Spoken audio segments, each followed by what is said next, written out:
تمہارا کام تو نہ تھا کہ تم ان کے درختوں کو اگاتے، تو کیا اللہ کے ساتھ کوئی اور بھی معبود ہے؟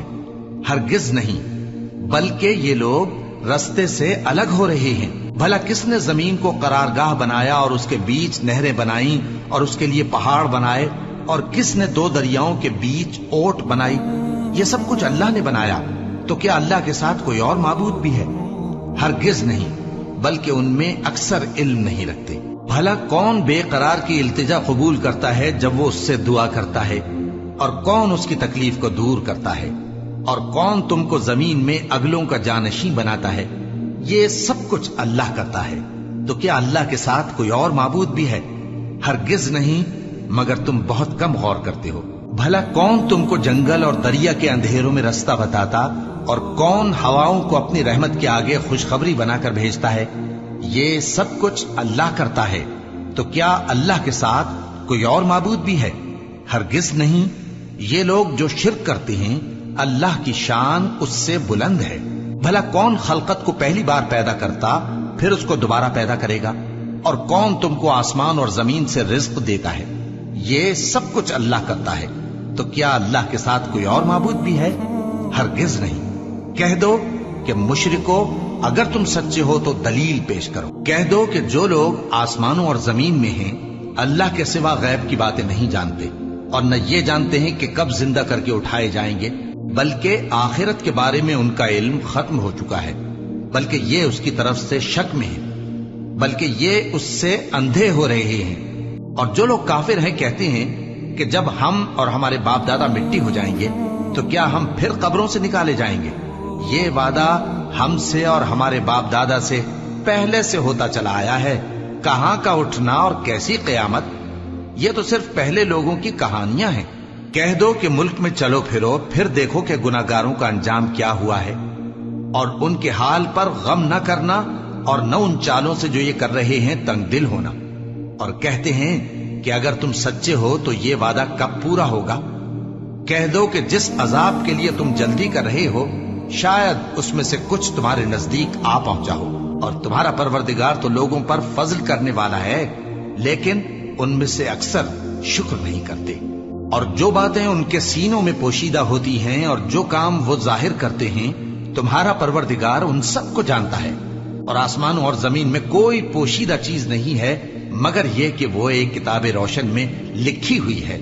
بے شک یہ قرآن بنی اسرائیل کے سامنے اکثر باتیں جن میں وہ اختلاف کرتے ہیں بیان کر دیتا ہے، اور بے شک یہ مومنوں کے لیے ہدایت اور رحمت ہے۔ تمہارا پروردگار قیامت کے روز ان میں اپنے حکم سے فیصلہ کر دے گا، اور وہ غالب ہے، علم والا ہے۔ تو اللہ پر بھروسہ رکھو، تم تو صاف حق پر ہو۔ کچھ شک نہیں کہ تم مردوں کو بات نہیں سنا سکتے، اور نہ بہروں کو جبکہ وہ پیٹ پھیر لیں آواز سنا سکتے ہو، اور نہ اندھوں کو گمراہی سے نکال کر راستہ دکھا سکتے ہو۔ تم تو انہی کو سنا سکتے ہو جو ہماری آیتوں پر ایمان لاتے ہیں، پھر وہ فرما بردار ہو جاتے ہیں، اور جب ان کے بارے میں عذاب کا وعدہ پورا ہوگا تو ہم ان کے لیے زمین میں سے ایک جانور نکالیں گے جو ان سے باتیں کرے گا۔ یہ ہم اس لیے کریں گے کہ لوگ ہماری آیتوں پر ایمان نہیں لاتے تھے، اور جس روز ہم ہر امت میں سے ایک بڑے گروہ کو جمع کریں گے جو ہماری آیتوں کی تکذیب کرتے تھے، پھر ان کی جماعت بندی کی جائے گی، یہاں تک کہ جب سب آ جائیں گے تو اللہ فرمائے گا کہ کیا تم نے میری آیتوں کو جھٹلا دیا تھا، حالانکہ تم نے اپنے علم سے ان کا احاطہ تو کیا ہی نہ تھا؟ بھلا تم کیا کرتے رہتے تھے؟ اور ان کے ظلم کے سبب ان کے حق میں وعدہ عذاب پورا ہو کر رہے گا تو وہ بول بھی نہ سکیں گے۔ کیا انہوں نے نہیں دیکھا کہ ہم نے رات کو اس لیے بنایا ہے کہ اس میں آرام کریں، اور دن کو روشن بنایا ہے کہ اس میں کام کریں؟ بے شک اس میں مومن لوگوں کے لیے نشانیاں ہیں۔ اور جس روز سور پھونکا جائے گا تو جو لوگ آسمانوں میں اور جو زمین میں ہیں سب گھبرا اٹھیں گے، مگر وہ جسے اللہ چاہے، اور سب اس کے پاس عاجز ہو کر چلے آئیں گے۔ اور تم پہاڑوں کو دیکھتے ہو تو خیال کرتے ہو کہ مضبوط جمے ہوئے ہیں، مگر وہ اس روز اس طرح اڑتے پھریں گے جیسے بادل۔ یہ اللہ کی کاریگری ہے جس نے ہر چیز کو مضبوط بنایا، بے شک وہ تمہارے سب افعال سے باخبر ہے۔ جو شخص نیکی لے کر آئے گا تو اس کے لیے اس سے بہتر بدلہ تیار ہے، اور ایسے لوگ اس روز گھبراہٹ سے بے خوف ہوں گے،